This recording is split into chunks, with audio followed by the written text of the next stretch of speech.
సెలవు తీసుకుంటున్నాను.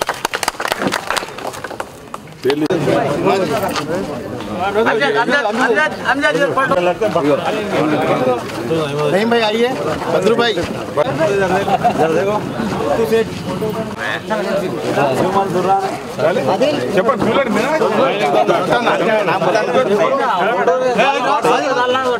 बाबू साहब एक हमारी एक फैमिली टाइप जैसा चल रहे थे,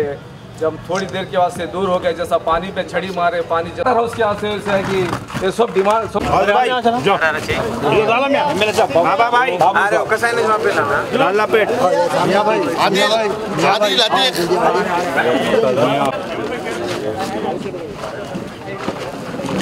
हो रही कि ये लोग अशोक चेयरमैन साहब सबसे मिल रहे, तो बहुत बड़ी खुशी हो रही कि हम दोबारा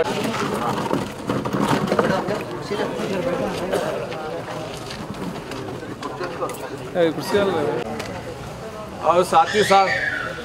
मैं सबसे पहले ऐसा है कि ఎంతో సంతోషకరమైన దినం. మైనార్టీలో కూడా శుక్రవారం అంటే ఎంతో పవిత్రత దినం. ఆ శుక్రవారం రోజున మరి మైనార్టీ సోదరులు కాంగ్రెస్ పార్టీ కావచ్చు, టీడీపీ నుంచి కావచ్చు, పెద్ద ఎత్తున ఈరోజు ముఖ్యమంత్రి గారు చేస్తున్న అభివృద్ధిని దృష్టిలో పెట్టుకొని మన మంచిర్యాల నియోజకవర్గంలో జరుగుతున్న అభివృద్ధిని దృష్టిలో పెట్టుకొని ఈరోజు మైనార్టీ సోదరులు టీఆర్ఎస్ పార్టీలో కలిసిన మరి గౌరవ మన మిత్రులందరూ జుబేర్ అహ్మద్ గారు, చౌకత్ హుస్సేన్ గారు, అదేవిధంగా అంజద్ గారు, అదేవిధంగా బద్రు గారు, ఇంకా రఫీయుద్దీన్ గారు, షకీల్ గారు, చాలామంది ఇంకా ఎంతోమంది మైనార్టీ సోదరులు మరి పెద్ద ఎత్తున టీఆర్ఎస్ కలిసినందుకు వారందరికీ నేను స్వాగతం పలుకుతున్నాను. ఈరోజు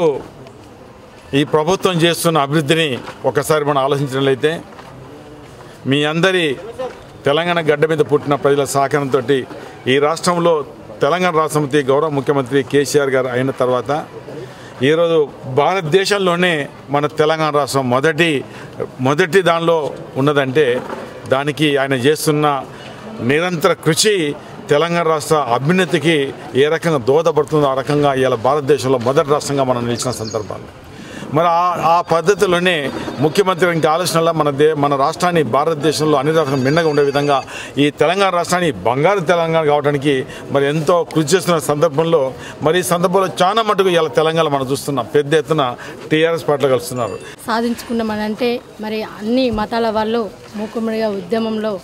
వచ్చిన తర్వాతే మన తెలంగాణ రాష్ట్రం సాధించుకున్నాం. తెలంగాణ రాష్ట్ర ప్రభుత్వం ఏర్పడ్డాక మన ముఖ్యమంత్రి కేసీఆర్ గారు మరి మైనార్టీలకు అన్ని విధాల సంక్షేమ పథకాలు అమలు చేయడంతో ఆ పథకాలతోనే ఆకర్షితులై మనం కూడా పార్టీలో చేరి మరి మన పట్టణాన్ని మన జిల్లా చేసుకున్నాం. కాబట్టి మరి దానికి అందుబాటులో గత ప్రభుత్వాలు ఏవి మన మంచిర్యాల పట్టణ పరిస్థితులు పట్టించుకొని దాఖలాలు ఉన్నాయి. మరి కేసీఆర్ గారు